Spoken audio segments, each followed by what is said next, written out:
You have to have big dreams. You really do. I mean, they get you through the best of times, they get you through the worst of times, they keep you going.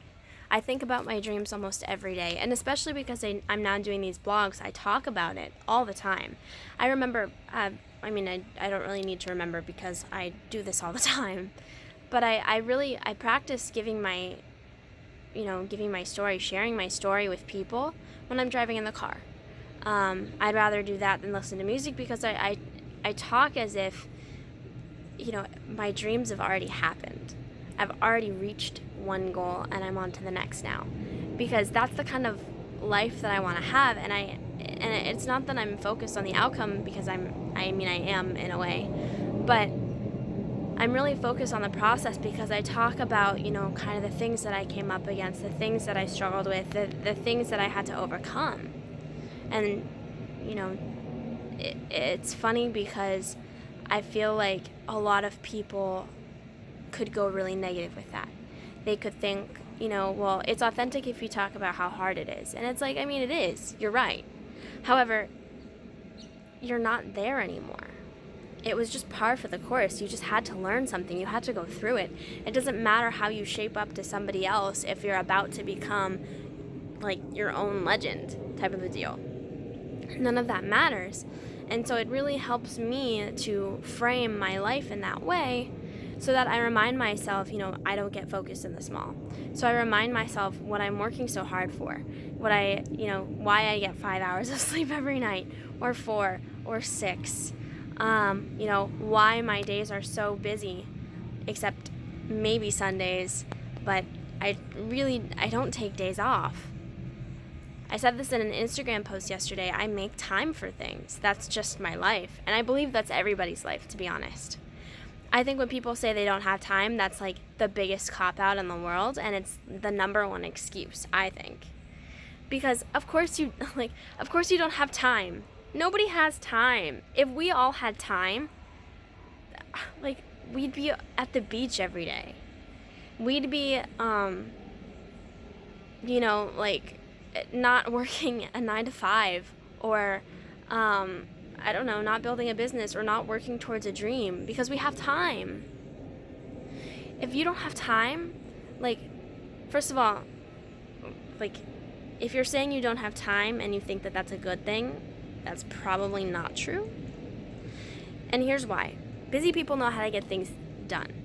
Busy people know how to prioritize their lists and know when to choose what's important. About a month ago, we had been talking about going to see my grandmother in Florida, and we decided that, kind of last minute, that we were just going to go. We did. We made time for it. We all figured out how to leave whatever it is that we're doing so that we could go be where we needed to be and do what we needed to do and spend some time with our family. And we made that happen. We had 2 weeks to pull that together. It's a last minute type of a thing, but it's worth it every time. I had a great time. I love Florida. Shout out to all you Floridians watching. I think that's what... Anyway, those names always make me laugh. But, you don't have time, you make it. Bottom line. And I think that was so powerful when I was able to share my story last night a little bit.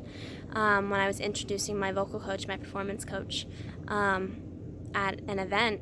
And I'm just so grateful and humbled that I was asked to do that, because she is somebody that has really transformed my life. She's the one that really took the time to look at what I was afraid of and look at my stage fright and, coach me on how to get through that. I wouldn't have been able to do that as fast, I should say, otherwise. But I also think that, in the grand scheme of things, you have to remember, what are you working so hard for? What's your goal? What's your aim? What are you striving for? I can tell you this, my, big dream right now, and it's only phase 1. There are, a million phases, and I add to them every day. Phase 1 is I'd like to be a multi-award-winning singer, songwriter, producer, and composer. So that means, I spend a lot of time right now kind of building up my presence, because, if you want to be multi-award-winning, people kind of have to know who you are. Just a little bit. I'm working on my album, and I'm working on producing all the demos myself. If I end up producing the albums, like, awesome. I record it myself, I produce it myself, or at least mostly myself, and I ask for help when I need to because people are resources, and that means that, I block off time for that. I block off time for the social media. Did I have that time? No, I made that time. I moved things around in my schedule so that I would have things to do. I stopped watching as much TV. I don't listen to the radio. I don't really, sometimes I'll listen to music especially right now, because I'm really trying to fine tune what I'm doing with my album. So it's very strategic. But if I'm not listening to music, I'm listening to a podcast that's helping me build a business, like Gary Vee or Ed Milet. I'm listening to what other successful people have done and trying to copy that. And it's not to say that, like, that's bad or wrong. Everything's going to work differently for everybody, but at least you have tools and strategies to help you get there. So keep your dreams big, because that's what's going to put you through the times where it doesn't look like your numbers are so high on social media, or your views aren't as big, or you're losing followers. You have to remind yourself, this is part of the game. This is part of the entire package. This is part of your story. Because then one day, you might get the opportunity to introduce somebody who mentored you, whether they know it or not, on stage. And you have to figure out, what are you going to say? And I had about 2 minutes to come up with something to say. And I'm really glad that I was only given 2 minutes, because otherwise I probably would have overthought it. But, it worked itself out. It always does. You come up with this stuff to say when you speak from your heart, when it's authentic to you. And that's ultimately what people are going to connect with. So, if you keep your dreams big, if you're always yourself, and you're being your truest self, as true as you can be, you have a pretty good start. Just don't let yourself get caught in the negative parts of your story, because that's not going to serve you. You're going to overcome that. It's easy to overcome that. You just have to put in the work. You just have to ask the right questions. Talk to people who have the kind of career or lifestyle that you want, and ask them how they didn't, and take the best from everybody.